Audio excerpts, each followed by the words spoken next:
सभी को राधे राधे। दर्शकों, आपने सुना होगा कि पाप करने वाले को नरक भोगना पड़ता है और पुण्य करने वाले को स्वर्ग मिलता है। अक्सर हम सुनते हैं कि स्वर्ग और नरक जैसी कोई चीज नहीं होती, क्योंकि जिंदा इंसान कभी गया नहीं और मुर्दे ने कभी बताया नहीं। लेकिन मेरा मानना है कि स्वर्ग और नरक होता है, लेकिन कहीं और नहीं, यही होता है। तो चलिए जानने की कोशिश करते हैं।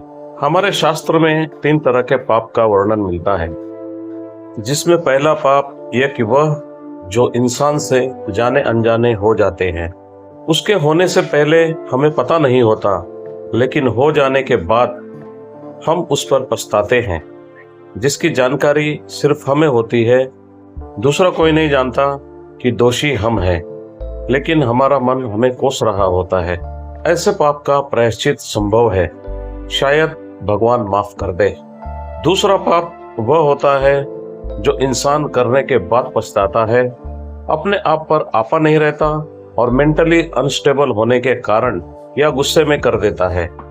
उसके बाद उससे पश्चाताप होता है कि उसे यह नहीं करना चाहिए था, कोई और भी उपाय हो सकता था, लेकिन उसने गलत रास्ता चुन लिया था। उसकी जानकारी भी सबके सामने आ जाती है और उसे दोषी करार दिया गया हो। उस पाप का भी प्रायश्चित कुछ सजा भोगकर या उससे ज्यादा अच्छे काम करके पाप को मिटाया जा सकता है। लेकिन तीसरा पाप महापाप होता है, जिसमें पापी पाप करने से पहले अच्छे से जानता है कि वह पाप कर रहा है, परंतु केवल अपनी खुशी या सुख के लिए वेश बदल कर करता है या किसी अन्य किरदार में रहकर करता है। यह महापाप है, क्योंकि वह इंसान जिसके वेश में पाप करता है उस किरदार पर धब्बा लगा देता है, जिससे समाज का उस किरदार से भरोसा उठ जाता है। उसने समाज को यह सोचने पर मजबूर कर दिया होता है कि लोग ऐसा रूप लेकर भी पाप करते हैं, या ऐसा रूप कुछ लोग केवल पाप करने के लिए ही लेते हैं। ऐसे पाप का प्रायश्चित कोई नहीं है और न ही कोई अच्छे कर्म इससे छुटकारा दिला सकते हैं। उसकी सजा तो हर हाल में मिलेगी, चाहे आप कितने भी शातिर या विद्वान क्यों न हो, और जन्मों जन्मों तक वह महापाप आपका पीछा नहीं छोड़ता। जैसे पुत्र माता, भाई बहन, पिता बेटी, क्या शादीशुदा होकर गैर पुरुष या स्त्री से किया हुआ पाप, चाहे केवल मन से ही क्यों न किया हो, वह महापाप है। यह किए हुए कुकर्म जन्मों जन्मों तक पीछा करते हैं।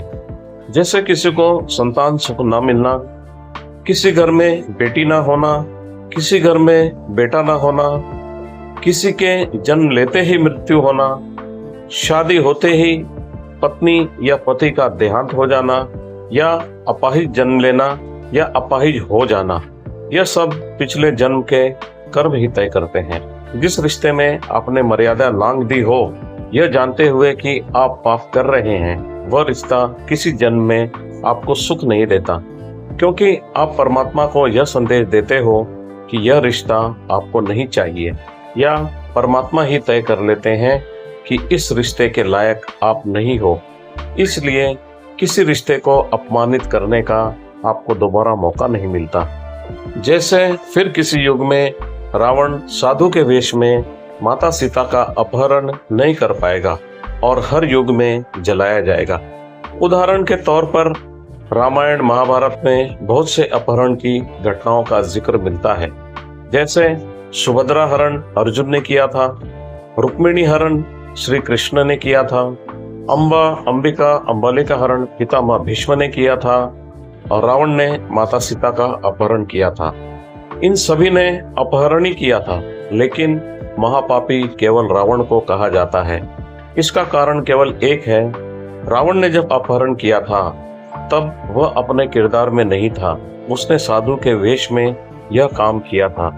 यदि रावण के रूप में वह करता तो वीर कहलाता। भले श्री राम उसका तब भी वध करते, या इस बात को मान लेते कि रावण को देखकर भी माता सीता ने लक्ष्मण रेखा लांघी है, तो माता सीता भी दोषी है। लेकिन रावण ने संसार के सारे साधुओं को कटघरे में खड़ा कर दिया और उसका परिणाम यह हुआ कि आज भी हमें देखने को मिलता है कि हमारे समाज में आज भी यह तय करना मुश्किल है कि कौन असली साधु है और कौन साधु के वेश में रावण है। इसलिए अपने रिश्तों और किरदार में रहकर ही हर कर्म करना चाहिए। रिश्ते और किरदार को निभाना मुश्किल हो तो पहले रिश्तों और उस किरदार का त्याग करिए जिसकी आड़ में आप कुकर्म कर रहे हैं। ऐसे में यदि पाप भी हो जाए तो उसका निवारण संभव है, लेकिन किरदार में और रिश्ते में रहकर उसके विरुद्ध कोई काम केवल खुशियों के लिए नहीं करना चाहिए। इसी कर्म को महापाप कहा गया है। इन कर्मों का फल जन्म जन्म तक भोगना पड़ता है। ऐसे कर्मों का कोई प्रायश्चित नहीं है। आपके पिछले जन्म के कर्म के आधार पर ही आपको यह जन्म मिला है और आपको लगता है सब अच्छा है तो आपके पिछले जन्म के पुण्य के कारण है। और बहुत खराब है, जिंदगी में रिश्ते साथ नहीं दे रहे हैं तो पिछले जन्म में आपने उन रिश्तों को अपमानित किया है जिसका भोग आप भोग रहे हैं, और यही नरक है। किसी को इसी जन्म में स्वर्ग और नरक मिल जाता है तो किसी को अगले जन्म में मिलता है, लेकिन मिलना तय है। इसलिए आप किसी भी परिस्थिति में हो कुकर्म करने से बचें ताकि अगले जन्म में भी भोगना ना पड़े। निश्चित है कर्मों का फल आज नहीं तो कल। दर्शकों, आपको यह विश्लेषण कैसा लगा हमें बताएं ताकि हम समझ सकें कि आप लोगों की रुचि किस प्रकार के वीडियो में है।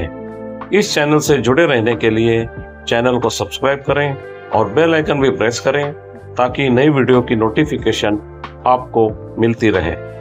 दर्शकों, आज के लिए बस इतना ही। मिलते हैं फिर एक नई वीडियो में नई कहानी और नए मुद्दे के साथ। तब तक आप खुश रहें, स्वस्थ रहें और सुरक्षित रहें। अभी तक हमसे जुड़े रहने के लिए आप सभी का बहुत बहुत धन्यवाद। आपका दिन शुभ रहे।